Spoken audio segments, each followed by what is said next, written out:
Finally, brothers and sisters, in the last 1 minute that I have, naturalism. Now, naturalism is a key philosophy that permeates through our secular education, and it's very subtle and we don't understand it.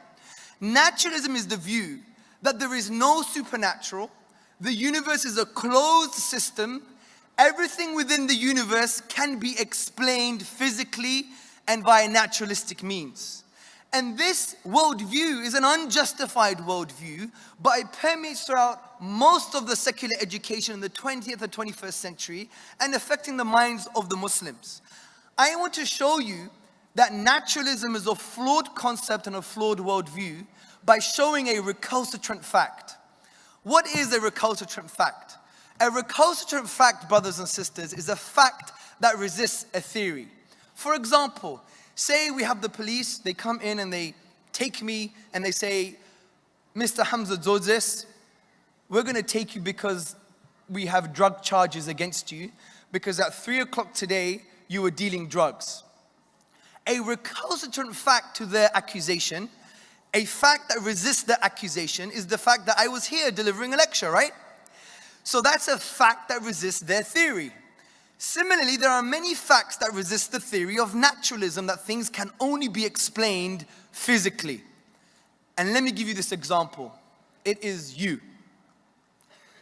Consciousness. Brothers and sisters, consciousness is the Muhammad Ali against naturalism. It knocks it out. It does the rope-a-dope, and it waits until naturalism is very tired, is ready for the quick jab and the overhand right? I like boxing, that's why I use these examples. So.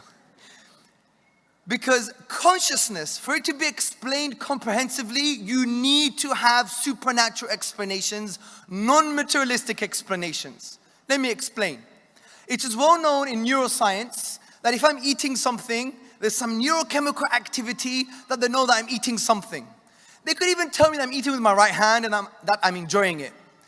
But they can never ever tell me what it is like for Hamza to have a strawberry. They can never ever say what it is like for Fatima to fall in love. They can never understand what it is like for Abdullah to sit in this room and listen to Hamza speaking. This subjective inner experience is outside of the domain of the scientific, materialistic, naturalistic paradigm. Even if we were to know everything about the brain and all the neurochemical structures, we will never be able to find out what it is like for you to be you. This is called the hard problem of consciousness. As Professor David Chalmers and Professor Nagel have said, that the scientific materialistic paradigm can never understand this or even assert this or even comprehend this. Because if we were to know everything about the brain, we will never find out what it is like for Hamza to have a strawberry. This is the hard problem of consciousness. And therefore, a theistic explanation is the only adequate explanation because materialism fails to explain this. And let me give an example of one materialistic philosophy that tries to explain this. It's called type A materialism. Type A materialism basically says all of our conscious experience, even the personal subjective experience, is as a result of brain activity.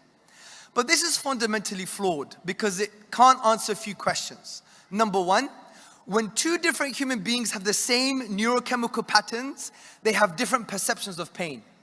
Number two, why does personal experience come as a result of that biological activity? And number three, you can never tell what it is like for that organism to be that organism, that conscious organism, even if you were to find out what's going on in the brain. So type A materialism actually says, let's deny the hard problem of consciousness. Let's deny that you are having personal subjective experience. It's just an illusion. One of the fourth horsemen of the neo-atheist movement, Professor Dan Dennett, he wrote the book, Consciousness Explained. And he basically said, forget the hard problem of consciousness. Forget the fact that you have personal subjective experience. It's just one big illusion. But there are some professors who said, wait a minute, this is unfair. Professor Dan Dennett is not explaining what requires explaining, which is the fact that we have personal subjective experiences. So his book, Consciousness Explained, should have been called Consciousness Explained Away. So the point is, brothers and sisters, the existence of Allah or the supernatural is the best explanation to comprehensively explain the fact that we have personal experiences. Let me just summarize this in an easy way. If in the beginning of the universe all you had was matter, and you rearranged all of this matter, you will never get consciousness.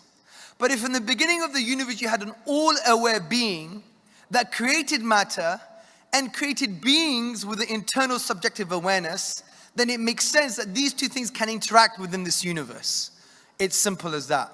And consciousness is a recalcitrant fact. It resists the theory that everything has to be explained fundamentally in a reductionist, materialistic way.